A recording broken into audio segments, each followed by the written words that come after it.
Hola gente, ¿cómo están? Y bienvenidos a otro episodio más de su podcast médico de confianza, MedBusters, Cazadores de la Evidencia.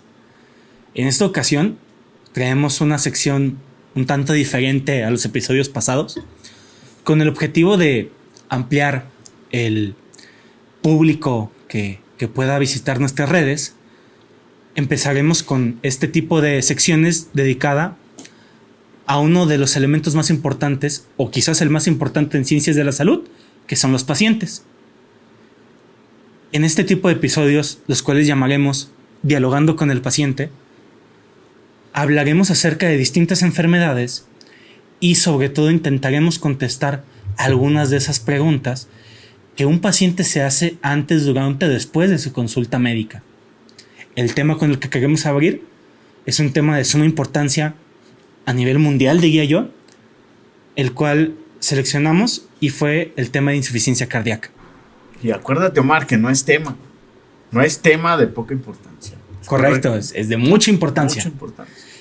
Para esto lo haremos solo como nosotros sabemos hacerlo, presentando primero a mis compañeros, el doctor Irving Loera. Hola, mucho gusto, residente de medicina interna ya de último año. Y lo agarré con las manos en la masa.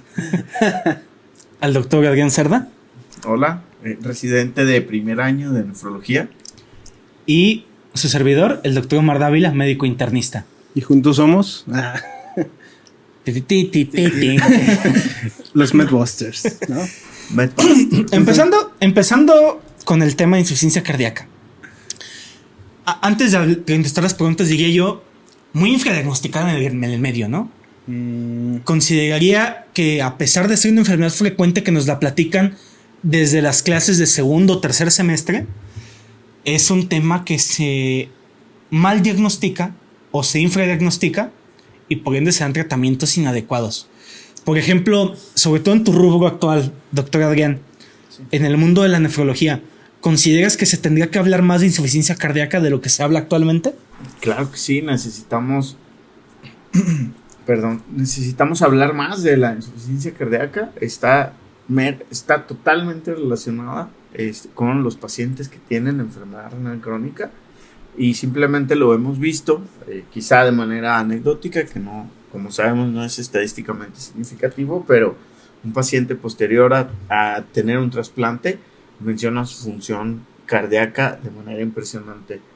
Entonces, eso es muy importante. La otra parte, pues, que hemos visto, ¿no? Que vamos a hablar de algunos medicamentos que tienen impacto cardíaco, pero pues también van a tener impacto renal, ¿no? Renal, por supuesto.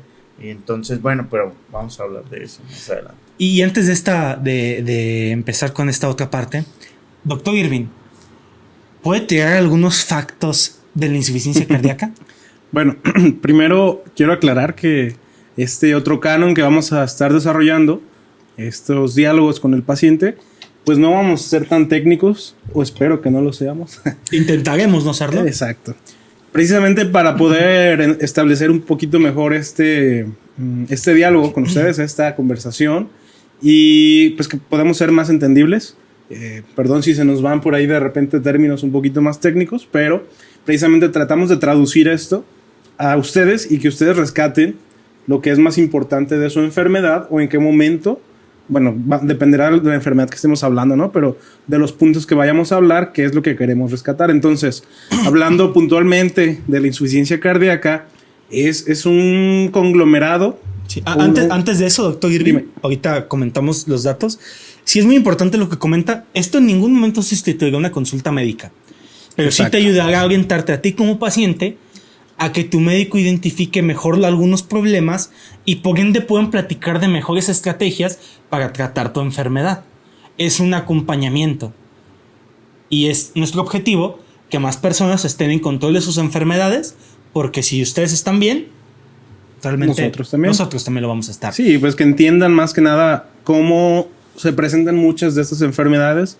Sabemos que el contexto en el que suceden estas es muy amplio y a veces es muy difícil establecer a lo mejor este diálogo, sobre todo cuando tienes que dar una consulta de 15 minutos, ¿no? En un instituto público. Pero bueno, esta es la intención de estos podcasts. Y bueno, hablando puntualmente ya de la insuficiencia cardíaca o falla cardíaca, que es otro de los nombres comunes con los que se le otorga este síndrome, son muchas manifestaciones o molestias que vas a tener asociadas a que tu corazón ya no funciona de manera adecuada. Esto puede ser porque tu corazón tenga una alteración pues de su estructura, de cómo esté conformado, o también puede ser algo meramente funcional.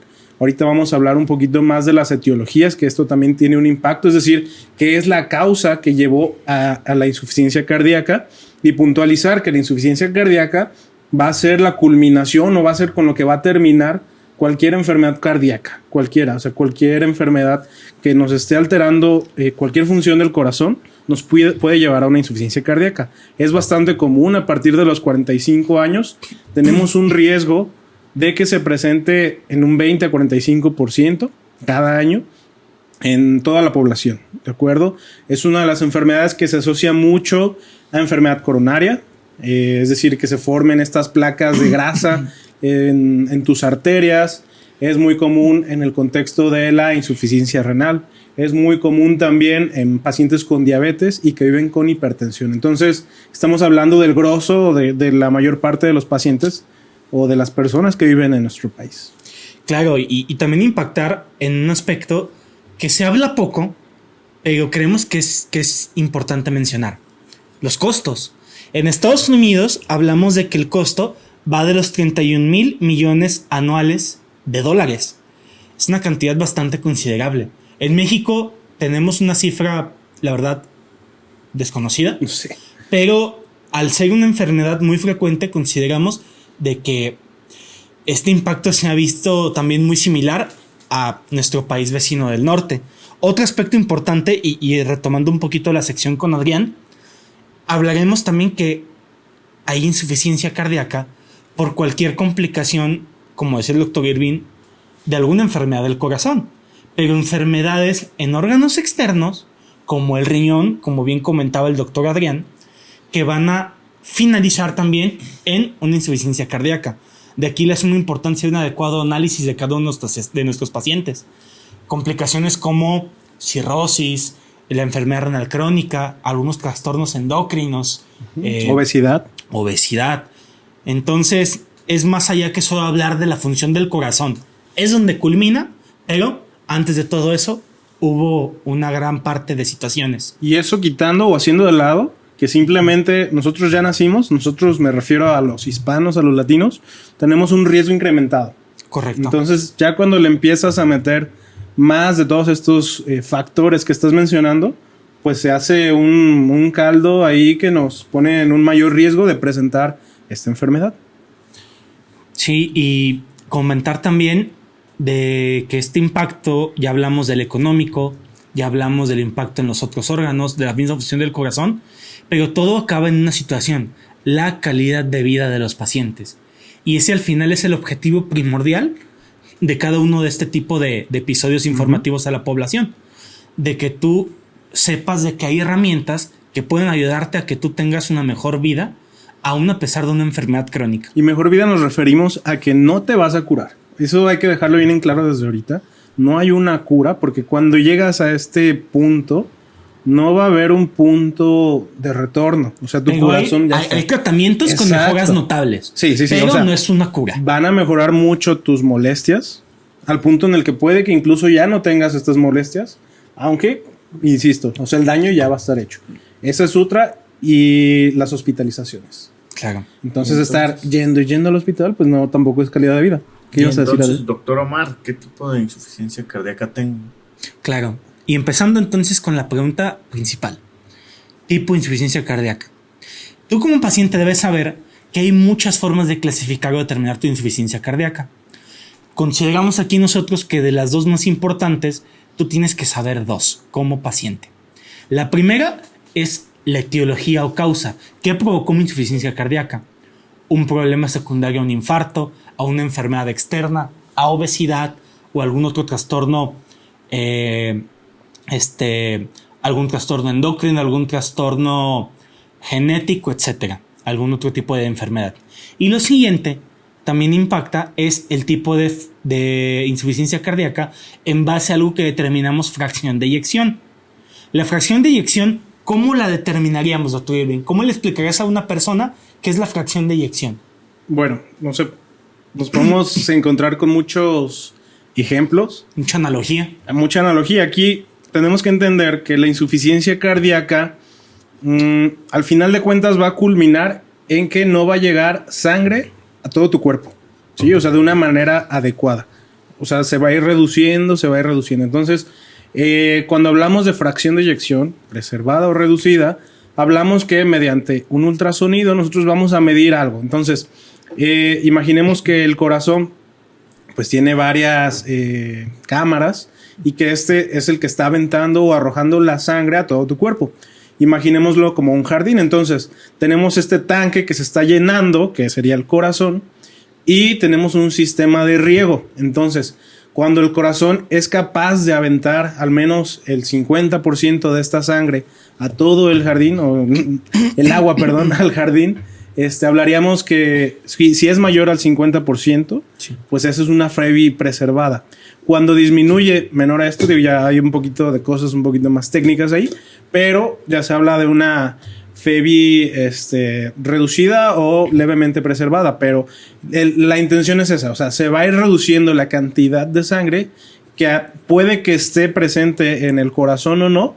En la preservada,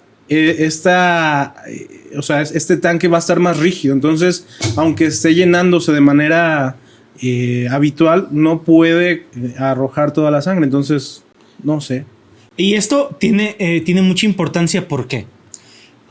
Al saber este tipo de clasificación de insuficiencia cardíaca, de si es una función reducida, ligeramente reducida, o levemente reducida, o preservada, impactará porque hay tratamientos que tienen mayor relevancia según el tipo de insuficiencia cardíaca que tengas.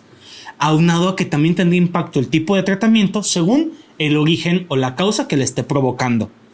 Aclarado este punto, nos seguimos a la siguiente pregunta con el doctor Irving. Doctor, si un paciente le pregunta necesito perder peso por mi insuficiencia cardíaca, ¿qué contestaría usted y por qué? Bueno, nuevamente aclarar que hay que individualizar, ¿sí? O sea, esta no es una respuesta general. En el contexto de un paciente que sabemos que, bueno, la insuficiencia cardíaca se asocia mucho a descontrol metabólico, obesidad, diabetes e hipertensión. Estos pacientes definitivamente se benefician de la pérdida de peso. De hecho, esta obesidad pues se asocia con mayores desenlaces como sería mortalidad, morbilidad. Es decir, vas a tener más complicaciones por tu insuficiencia cardíaca si tienes además obesidad. Entonces, esto va a reducir mucho la carga que tú le vas a dar al corazón, la carga de trabajo que le vas a estar dando a tu corazón. Lo vas a hacer que trabaje de una manera más eficiente y de otra manera también vas a disminuir, por ejemplo, los requerimientos de insulina, si es que utilizas insulina de manera inyectada. Vas a mejorar también tu presión arterial. Entonces, definitivamente la pérdida de peso es indispensable. Ahora, eso en el contexto de un paciente que vive con estos trastornos. Si es un paciente, obviamente, que ya tiene pérdida de peso por la misma insuficiencia cardíaca o alguna otra enfermedad, pues habría que individualizar todo esto. Sin embargo, la actividad física que vamos a ver más adelante, pues es un beneficio que van a tener estos pacientes. Sin embargo, que por las mismas molestias que llegan a presentar, muchas veces no tienen esa facilidad de hacerlo. O sea, van a tener mucha molestia para hacerlo. Entonces, definitivamente van a tener una mejor calidad de vida si pierden peso. Y también es claro destacar el siguiente punto. La calidad de vida va desde poder caminar un par de cuadras, exacto, hasta poder realizar actividades de cierto impacto como la actividad sexual. Y esto claro que impacta en distintos factores en los pacientes. La combinación de un adecuado ejercicio con medicamentos, con la nutrición, etcétera, es lo que te puede llevar a que puedas llevar tus actividades. Y es que habría que entender, o sea, que o sea, cómo se presenta esta insuficiencia cardíaca? Porque yo creo que si muchas veces, como lo estábamos diciendo, pasa infradiagnosticada, es decir, tu médico no la detecta a tiempo. Y ahora, pues con mayor razón va a ser difícil para un paciente saber cuándo tiene insuficiencia cardíaca. Si muchas veces ni siquiera le hablan de ese diagnóstico. Entonces, los pacientes simplemente se empiezan a sentir cansados, que les falta el aire y no saben por qué o lo atribuyen a otras cosas. Cansado. Entonces, están buscando alternativas ahí, no sé, tomando agua de coco o buscando cosas cuando realmente no les han explicado lo que tienen. O el típico ejemplo, alguien de nuestra audiencia que nos esté viendo o escuchando, según el medio por el que esté, no me dejará mentir. Todos conocemos a un señor o señora que le dejaron de quedar las chanclas. Sí. Porque se le hincharon los pies. Exacto. Eso pudo ser una insuficiencia cardíaca. No siempre, habrá que evaluarlo, pero desde aspectos ahí, hasta que después dejó de caminar. Esa falta hasta de que aire después, cuando subía escaleras. claro, se empezó a ahogar cuando subía escaleras, se empezó a ahogar cuando estaba acostado, entre otro tipo de cosas. Entonces, eso me parece relevante, lo vamos a hablar un poquito más adelante, pero, o sea, tienen que identificar eso. Y ya entendiendo eso, pues tendríamos que saber el impacto que tiene en la actividad de la persona. Entonces, ¿qué actividades físicas serían buenas para un paciente con insuficiencia cardíaca, doctor Adrián? Pues realmente cualquier actividad, ¿no? Que realicen los pacientes hay que estar activos. Cualquier actividad, pero antiguamente nos han platicado que todos los pacientes tienen que estar en reposo. cama, en reposo, para evitar No. que ocurran complicaciones. Entonces la actividad Es sarcasmo. Claro que es sarcasmo. a final de cuentas, todos los pacientes, más bien todas las personas, deberían tener actividad física dentro de las más recomendadas y que no es necesario acudir a un gimnasio y pagar una membresía y no, es que es para ponerse mamado. No. Es actividad física, lo que hacíamos, lo que han hecho nuestros ancestros y lo que se sigue haciendo, que es lo recomendado, caminatas, ¿no? Si usted se sale a caminar, e ir incrementando gradualmente la distancia y la intensidad, por ahí podemos empezar, ¿sí? Pero que además sean dedicadas exclusivamente a la caminata, no Sí, es que nada sea de de- que fui por agua al pozo, que caminé al camión, que fui por los niños a la escuela y caminé. No, eso no es. Sí. Es dedicadas exclusivamente a eso. Oye, pero que sea nos una escuchan de caminata. varios estratos. A lo mejor es que fui a Andares y me cansé caminando ahí mientras Ah. hacía las compras. Hay que dar ejemplos para todos, ¿no? Ah, ok, perdón. Entonces, Para el que no sepa, sea Andares es una plaza muy famosa por ser de mayor impacto económico y también otros impactos. y también impactos de otro tipo en nuestra región. Pero es cierto lo que dice el doctor Adrián. Cualquier ejercicio es bueno, pero mientras lo dediques exclusivamente a eso, el que vayas al mercado, como bien dices, o hacer otra actividad, no es lo buscado. Es que realices la actividad intencionadamente. Y no tienes que pagar un gimnasio. Ve a un parque. Hay de estos equipos en distintos parques o andaderas, siempre que sea seguro, claro. Andadores, perdón. Perdón, madre mía. Pero sabemos de que la inseguridad también es un tema. Ese sistema. ese sistema. Entonces, ¿Y qué otros ejercicios? ¿Qué otros ejercicios? ¿Qué otros demostrado ejercicios? Pues la bicicleta estática, que si no quieren salir, pues se compran su bicicleta estática y la utilizan. También podrían nadar, que eso ya es como otra situación. Pues no, a veces no tenemos una piscina, pero podríamos tener un amigo con piscina. Entonces, esa sería una opción. Y la otra pues son estiramientos simples, dedíquenle Flexibilidad. 10, 15 minutos a estiramientos en su casa. También puede ser, ¿no? Con sus ejercicios con su peso corporal o ejercicios estáticos, todos esos están recomendados. No tienen que ser con peso necesariamente, aunque en personas más jóvenes pues sí sería recomendado pues el ejercicio de fuerza, pero bueno, estamos hablando aquí de población general y eso sería lo más adecuado. Caminatas, levantar pesas ligeras, bicicleta estática o nadar y estiramientos suaves dependiendo qué es con lo que tú te sientas cómodo. Realizar cualquier actividad dentro de estas y la que tú elijas es la mejor. y responder este paradigma, ¿no? De que el ejercicio sí tiene beneficio y sí te puede ayudar si estás tratado de forma adecuada con este tipo de enfermedades. Sí, claro. Dependerá de cada caso cuál ejercicio tiene mayor beneficio que otro. No es tema en este episodio para hablar específicamente porque es muy diferente variarlo. Hay quien se beneficiará más del ejercicio con beneficio metabólico, como los pacientes con obesidad. A lo mejor los que se beneficien más de ejercicio de fuerza, como los pacientes con sarcopenia, que es la pérdida de la masa muscular. O a lo mejor pacientes que realmente su búsqueda es mejorar el funcionamiento cardiovascular, que dependerá también del tipo de insuficiencia cardíaca y dónde estemos tratando en ese momento la enfermedad. Sí, y la misma tolerancia pues que tengan las personas al ejercicio. Claro. Y, o sea, que esta puede variar y mejorar. Sí, esa es la intención. Claro, exactamente. Entonces, partiendo de eso que están comentando, me parece muy importante también recalcarles que, como están viendo, es una entidad muy compleja. O sea, no es nada más dar una pastillita y vámonos. O un conjunto de pastillitas. O un conjunto de pastillitas, ahorita lo vamos a ver. Pero quiero que entiendan que probablemente no solo tengan que visitar a un médico, sino que nos tenemos que aliar nosotros mismos de rehabilitación física, de cardiólogos, de internistas, de otras personas que nos ayuden a controlar varios de los aspectos en su vida, precisamente para poder individualizar un tratamiento. No hay una receta. Entonces, eso también es importante recalcar, me parece a mí, para que entiendan que no nada más porque vayan con su cardiólogo, él les va a dar toda la lista, les va a hacer recomendaciones. Sin embargo, al final de cuentas, lo que vaya más concreto a su propia persona es lo que va a ser más efectivo para su tratamiento.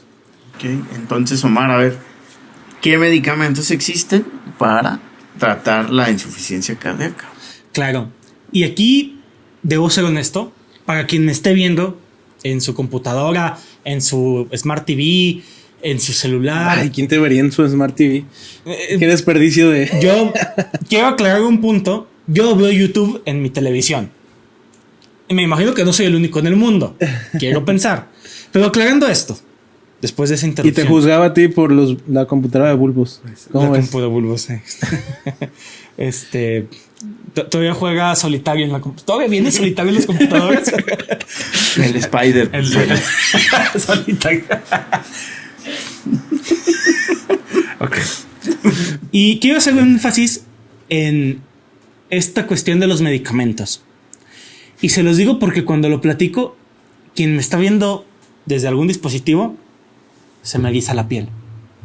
Hay medicamentos actualmente que controlan adecuadamente los síntomas de la insuficiencia cardíaca, mejoran la calidad de vida, disminuyen hospitalizaciones y por ende disminuyen probabilidad de que haya muertes o complicaciones por la insuficiencia cardíaca y por ende la calidad de vida vaya en aumento. Y esto ha ido aumentando. Para quien no me está viendo, el doctor Adrián me acaba de acariciar el brazo. Él confirma que se me erizó la piel.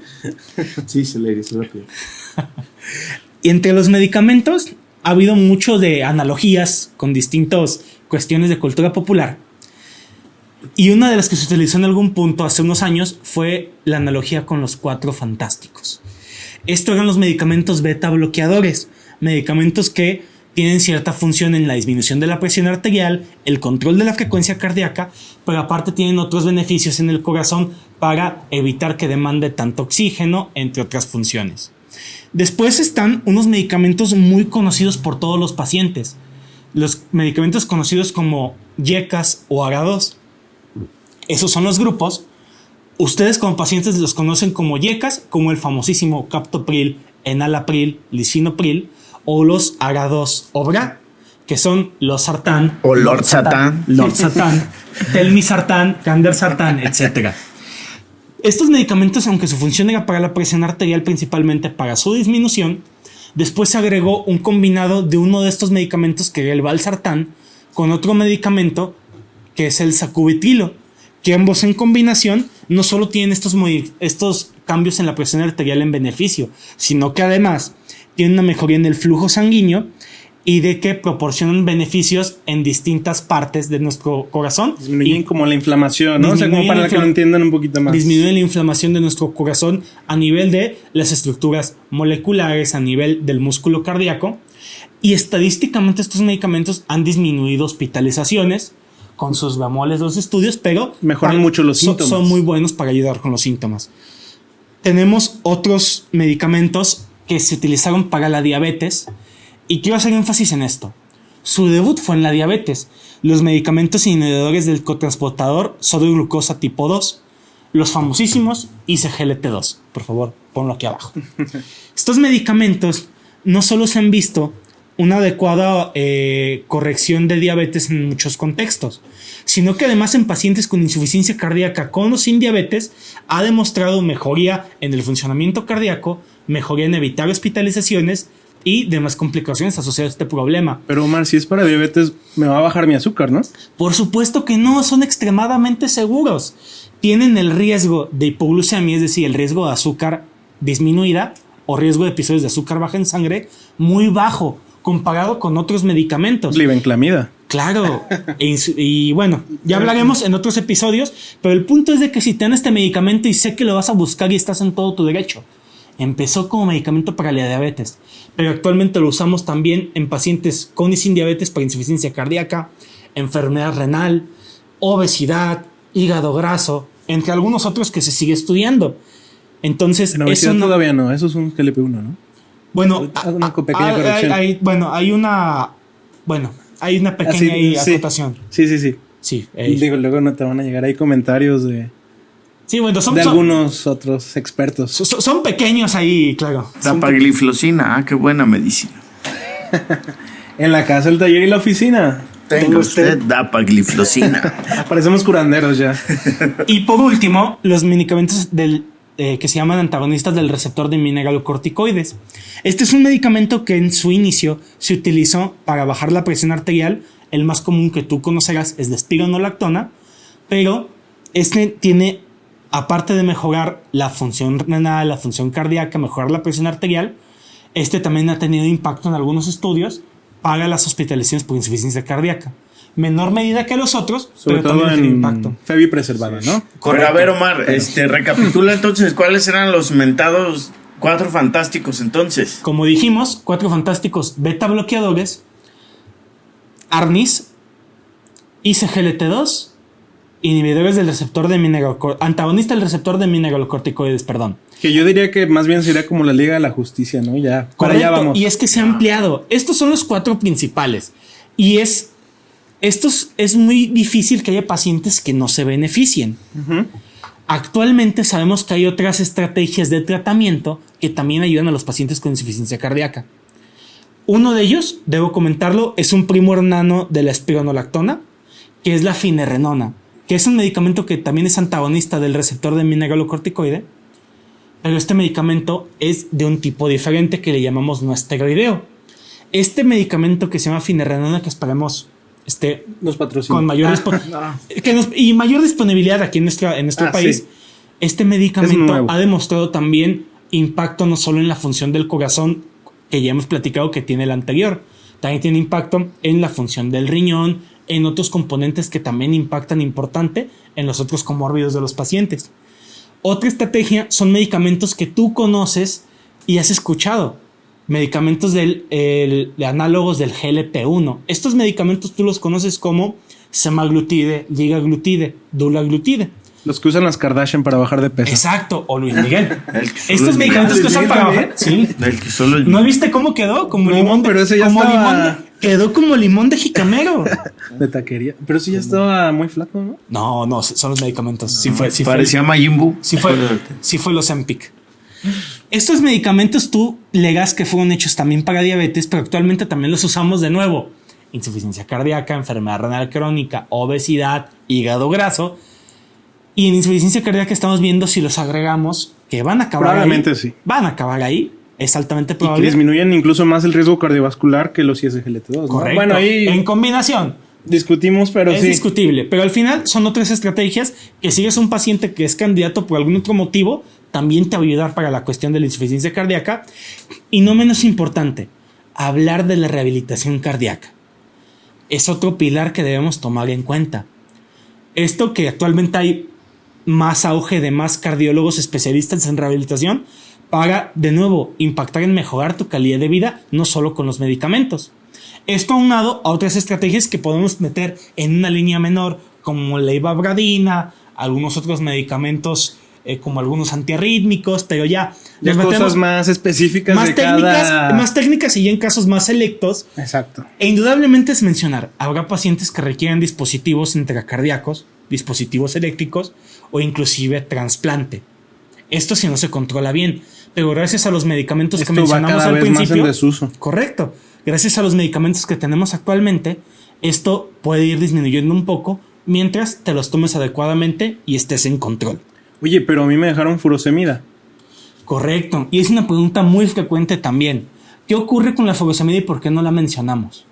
Es un medicamento que utilizamos para su función, que es un diurético. Y lo utilizamos en el contexto de pacientes que su insuficiencia cardíaca provocó congestión, provocó sobrecarga de líquidos en su cuerpo. Retención de líquidos. Correcto. Entonces, este medicamento se utiliza principalmente para los episodios que tienes congestión de líquidos. Después de realizar una adecuada descongestión, después de que retiramos los suficientes líquidos que tenías, es un medicamento que puede retirarse y no es necesario que lo estés utilizando de forma crónica, porque solo se utiliza para este tipo de cuestiones en agudo. Aquí vamos con la siguiente pregunta. ¿Qué cambios en mi condición debería hacer para que vaya a consulta, doctor Irving? ¿Qué cosas debo notar para decir tengo que ir con mi médico a que me revise? Bien, nuevamente va a depender del contexto.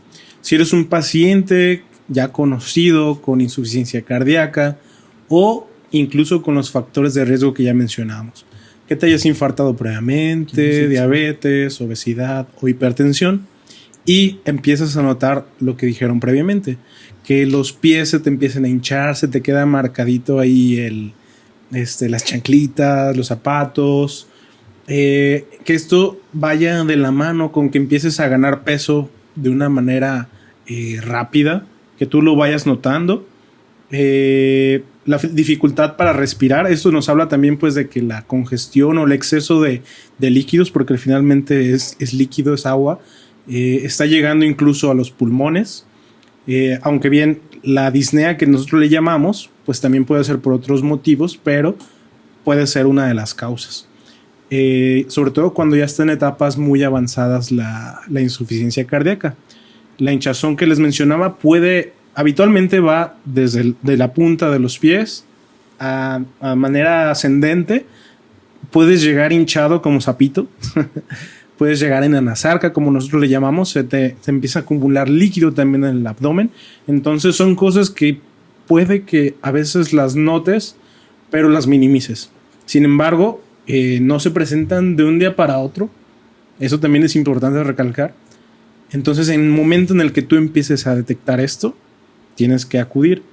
Obviamente algunas ya un poquito más particulares, que también tienen que ver con la causa, pudieran ser las palpitaciones o a veces le llaman taquicardia, malamente. La taquicardia pues es estrictamente el aumento de la frecuencia cardíaca. Aumento de la frecuencia cardíaca, pero a veces así lo refieren, ¿no? Y así les entendemos, es de esos términos que hemos términos que hemos comprendido coloquialmente. Y ya se me está haciendo borras eso. Continúa, Irving.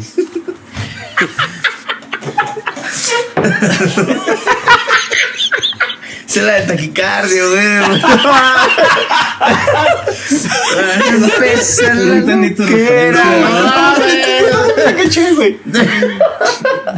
Continúa, Irving.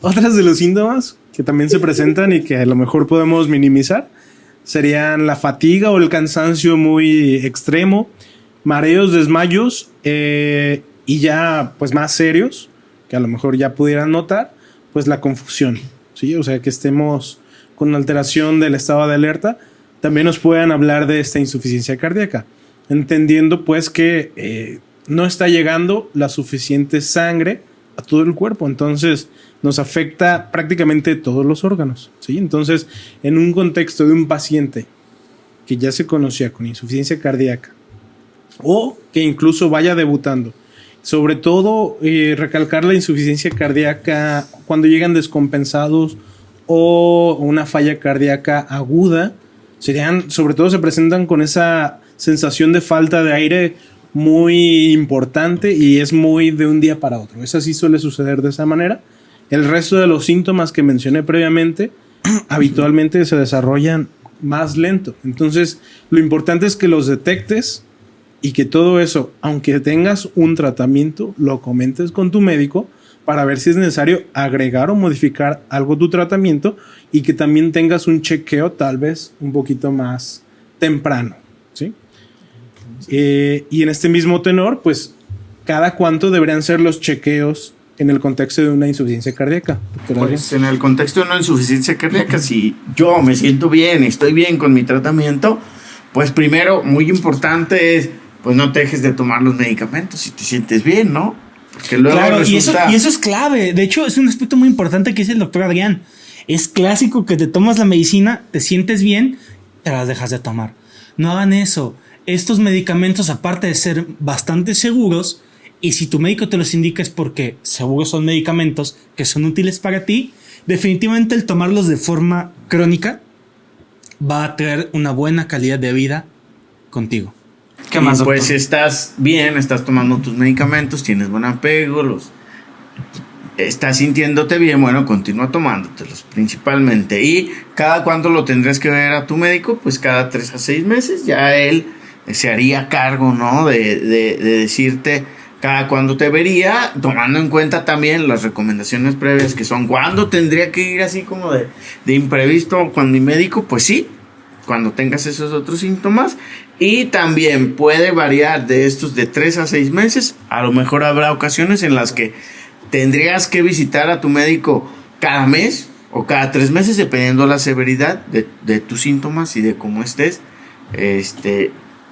Y pues nada más, o a menos que tengas dudas o que tengas cambios en tu salud, pues ya ahí tú evaluarías o se evaluaría con tu médico tratante qué tanta frecuencia de tus visitas, pero de 3 a 6 meses sería lo regular, ¿no? Que deberías de acudir. Claro, y entendiendo que sabemos que en la cuestión pública es muy difícil un seguimiento a veces así de estrecho, pero recordar que si tienes la oportunidad de hacer este seguimiento, no la desaproveches. Aquellos que tienen la oportunidad de hacerlo vía público, me da gusto porque al final, si los pacientes están bien, nosotros también lo estamos, pero los que lo hagan por privado, consideren que si no han visto a su médico para ver cómo siguen de su insuficiencia cardíaca, o si sospechan que puedan tenerla, visítenlo, agenden una consulta y que les haga una revisión completa para evaluar si hay algo que modificar o qué estrategia implementar en cada caso. Y nada más, me gustaría hacer una pregunta dirigida al doctor Adrián, que estaba contestando un WhatsApp. No es cierto. Ese es Omar. Pero me gustaría preguntar, ¿cuál es su opinión o qué le diría también a los pacientes que están en una terapia de sustitución?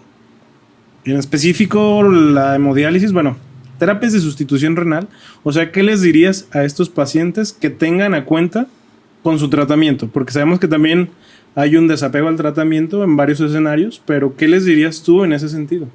¿Con insuficiencia cardíaca? Sí, o sea, en relación a la insuficiencia cardíaca. Pues la verdad es que estos pacientes, como ya lo había mencionado al principio del podcast, pues tienen mayor riesgo de desarrollar la insuficiencia cardíaca. Desgraciadamente, en algunos ensayos clínicos, si no es que en la mayoría, pues no los han excluido. Sin embargo, ya empieza a haber evidencia de algunos de estos medicamentos que pues podrían ser utilizados. No tienen contraindicación, hay que decirlo, no tienen contraindicación, pero porque en los estudios son excluidos. Pero sí hemos visto en otros estudios que están aprobados ya pacientes con una función renal ya muy reducida y que además en las guías comentan que se puede continuar a pesar de que se siga deteriorando la función renal. Pues ¿qué les diría? Que lo sigan tomando y que consulten, ¿no? Claro. Y que consulten a su médico y que sigan tomando sus medicamentos y que sigan con el apego. Y ya para darle fin al episodio. Gracias, doctor. Ya para finalizar el episodio, ya contestamos el tipo de insuficiencia cardíaca. ¿Qué tipos hay?